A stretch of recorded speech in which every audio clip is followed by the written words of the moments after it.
1000 Maggi noodles cooking.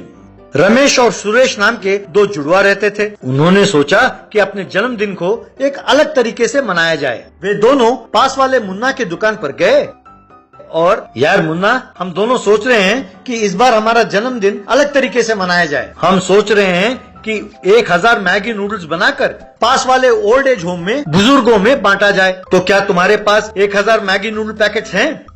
अरे यार रमेश, सुरेश, तुम दोनों बहुत ग्रेट हो यार। तुम दोनों बड़े अच्छे काम करते रहते हो। अरे मेरे पास फिलहाल इतना स्टॉक नहीं है, पर मंगवाता हूँ। तुम लोगों को कब तक चाहिए बताओ? पर सबकी तरह मुझे भी एक शक है यार, तुम दोनों में रमेश कौन है और सुरेश कौन? ठीक है मुन्ना, हम तुमसे एक शर्त लगाते हैं। हम अभी बताएंगे कि हम दोनों में रमेश कौन है और सुरेश कौन। फिर दोबारा जब हम तुम्हारे दुकान पर आएंगे, अगर तुमने हमें सही पहचान लिया तो वो 1000 नूडल पैकेट्स हम दुगने दाम में खरीद लेंगे। और यदि तुम बता नहीं पाए तो तुम्हें वो 1000 नूडल पैकेट्स मुफ्त में देना होगा। अरे यार, मैं तुम्हारे हाथ जोड़ता हूँ। पूरे गांव में कोई नहीं पहचान सकता कि रमेश कौन है और सुरेश कौन। कोई जीनियस तो हूँ नहीं जो मैं पहचान लूँ। मैंने तुम्हारे साथ शर्त लगाया तो समझो मैं लुट गया। मैं नहीं लगाने वाला शर्त। वैसे मुझे एक और शक भी है। अगर मान लो गलती से किसी ने पहचान भी लिया, तुम लोग तो मानोगे नहीं। अरे क्या बकवास करते हो मुन्ना। चाहो तो एक काम करते हैं। वैसे तो हम झूठ नहीं बोलते, पर फिर भी यकीन ना हो तो हम दोनों हमारे हाथों में टैटू लगवा लेते हैं। तो यदि हमने झूठ बोला भी तो तुम टैटू देखकर तो पहचान लोगे ना। हाँ, ये बात तो सही है। तब ठीक है, मैं शर्त लगाने के लिए तैयार हूँ।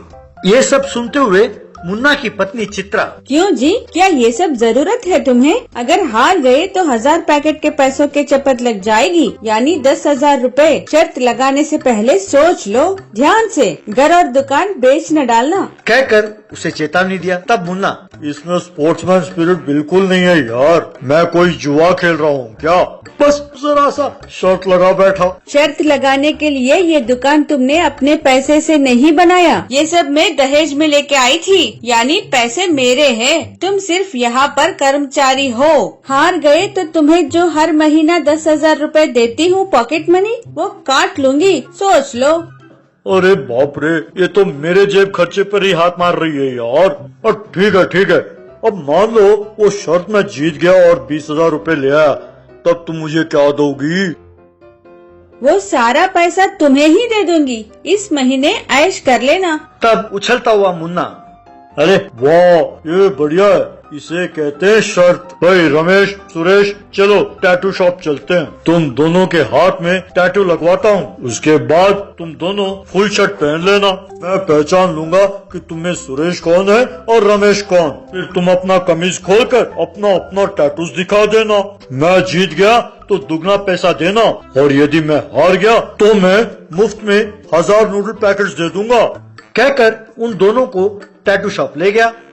टैटू लगाने वाली लड़की से मुन्ना, बेटा, ये दोनों जुड़वा भाई हैं, ये अपना नाम बताएंगे, इनके हाथ में उनका नाम टैटू कर देना। उस लड़की ने उन दोनों का नाम उनके हाथों में टैटू किया।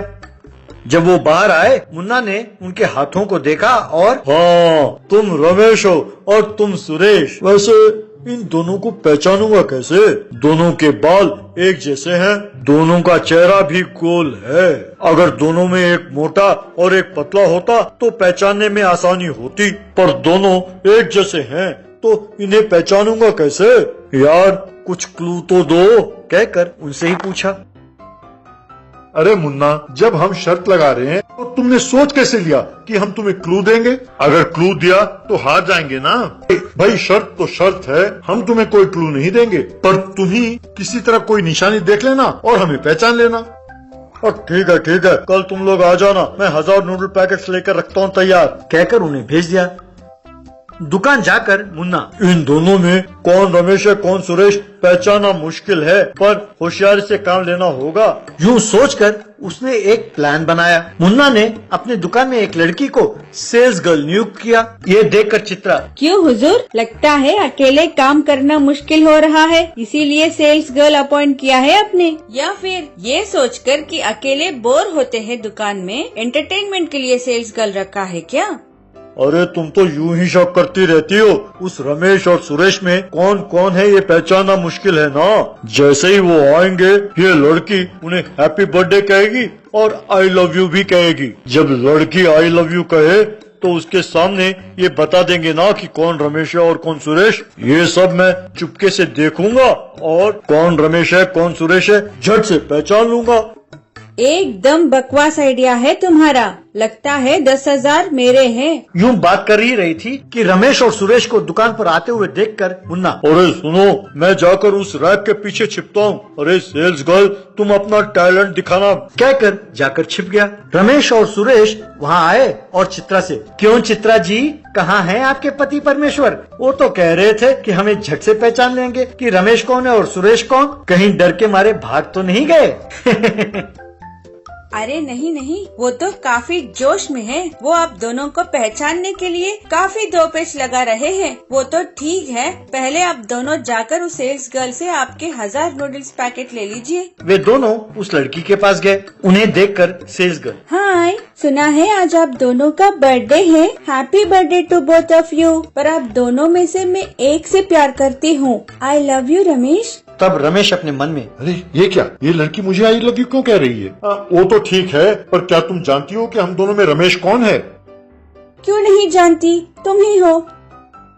रॉन्ग रॉन्ग, मैं रमेश हूँ, ये सुरेश है। मुन्ना जो रैक के पीछे छिपकर ये सब देख रहा था, अरे शुक्र है पहचान लिया, जो लाल रंग का कमीज पहना है वो रमेश है, नीले रंग के कमीज वाला सुरेश है। यूँ सोचकर बाहर आया और मुन्ना उनसे, क्यों भाई आ गए? बिल्कुल सही टाइम पर आ गए। ये लो आपके नूडल्स के पैकेट। पर ये तो बताओ कि हम में रमेश कौन है और सुरेश कौन? ये तो बहुत आसान है यार, तुम रमेश हो और ये सुरेश। कहते ही वे दोनों हैरान हो गए। अरे मुन्ना, तुमने ठीक पहचाना, पर कैसे मुन्ना? मैंने दिमाग इस्तेमाल किया दोस्त। तो क्या मैं जीत गया? हाँ यार, बिल्कुल जीत गए। तुमने सेल्स गर्ल की मदद से शर्त जीता है ना। ये लो दुगना दाम। मुन्ना को पैसे दिए। उन 1000 नूडल्स पैकेट्स को ले जाकर मुन्ना के साथ सबने पकाया और उन पकाए हुए 1000 नूडल्स को ले जाकर बर्थडे के अवसर पर सब बूढ़ों में बांटा। वो खाकर सारे बूढ़े खुश हुए। अमीर गरीब। परमेश मिश्रा नाम का एक बड़ा बिजनेसमैन रहता था। उसकी इकलौती बेटी थी Nilima Mishra.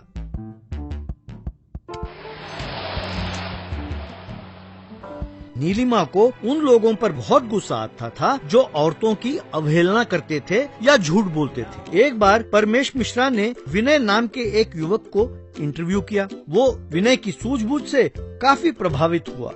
Very good Vinay, you are appointed as sales head, कहकर हाथ मिलाया। इस तरह विनय उस कंपनी में नौकरी पर लग गया। विनय बहुत मेहनती था। एक दिन नीलिमा अपनी सहेली से, मेरे डैडी मुझे शादी करने के लिए बहुत दबाव डाल रहे हैं। मैं तुम लोगों की तरह लड़की देखने आए लोगों के सामने सर झुका कर नहीं बैठ सकती। मैं जिससे शादी करूंगी उससे मुझे आके मिलना होगा, यानी स्वयंवर का आयोजन करूंगी मैं। अगले दिन अखबार में, क्या आप मशहूर उद्योगपति की बेटी से शादी करना चाहते हैं? क्या आपके पास कम से कम 1000 करोड़ की संपत्ति, पढ़ाई और स्मार्टनेस है? यदि हाँ तो तुरंत इंटरव्यू के लिए आइए, नीलिमा मिश्रा। यूँ लिखा था। उस अखबार को देखकर एक दोस्त, यार विनय कहती है कि 1000 करोड़ की संपत्ति होनी चाहिए। अरे वाह, जो इससे शादी करेगा वो बहुत खुशनसीब होगा यार, इसको राजी करना बहुत मुश्किल है। ये कितनी होशियार है। मैं तभी समझ गया था जब इसने पेपर में ऐड दिया, ऐसे लोगों को आसानी से मना सकते हैं। तो ठीक है, तुम उसे जाकर शादी के लिए राजी करो। 10,000 की शर्त लग गई। 10,000? अरे यूं तो मैं शर्त नहीं लगाता, पर घर पर अर्जेंट पैसे भेजना है। चलो मैं शर्त के लिए तैयार हूँ।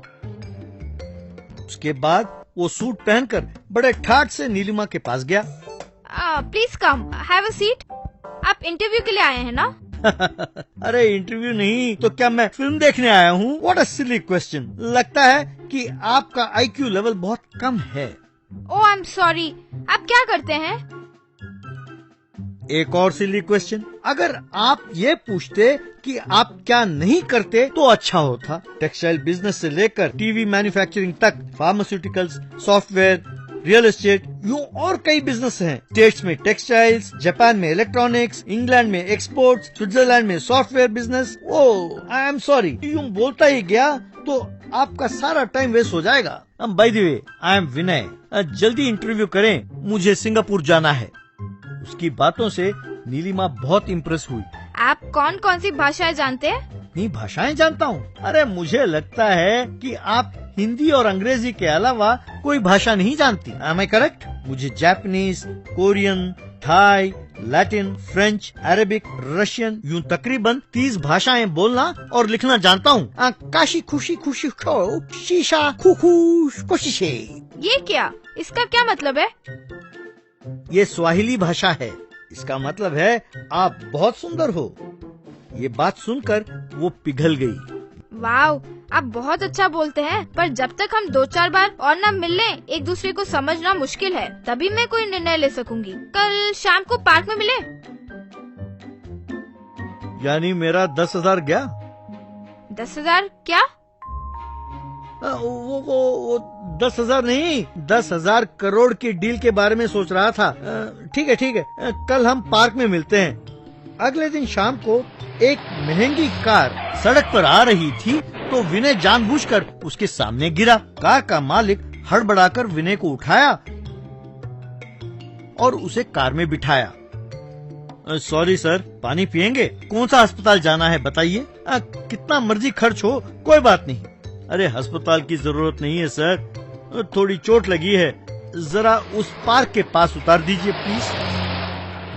वो यूं कार को पार्क के पास ले जाकर रोका। वहाँ उसने डोर खोला तो विनय कार से उतरा। वाव, कार तो बहुत बढ़िया है। आपका ड्राइवर भी सूट पहनता है।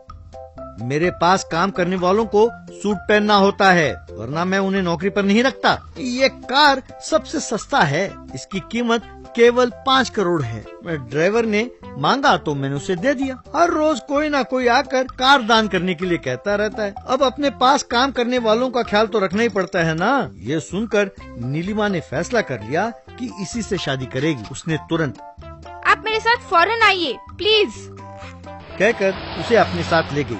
यूं उसे एक बंगला के पास ले गई। हमारा घर आपके घर जितना बड़ा तो नहीं होगा, पर मेरे पिताजी भी एक बिजनेसमैन है। उनका नाम है श्री परमेश मिश्रा। क्या? परमेश मिश्रा? आप उनकी बेटी हैं? हाँ, क्यों? क्या आप उन्हें जानते हैं?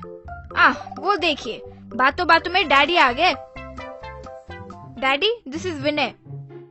हाय विनय, मैं विनय को क्यों नहीं जानता? मैं इसे अच्छी तरह जानता हूँ। क्या? आप विनय को जानते हैं? कैसे जानते हैं? क्यों विनय? आप मेरे डैडी को जानते हैं? अरे एक बार लंदन में मेरा फ्लाइट मिस हो गया था तो इसने अपने प्राइवेट फ्लाइट में मुझे लिफ्ट दिया था, और एक और बार बिना ब्याज के पूरे 1,000 करोड़ रुपए इसने मुझे उधार दिया है। सर, मैं आपके हाथ जोड़ता हूँ सर, घर अर्जेंट 10,000 रुपए भेजने के चक्कर में मैं ये गलती कर बैठा सर। सॉरी नीलिमा, मैंने तुमसे झूठ बोला था, मुझे माफ कर देना।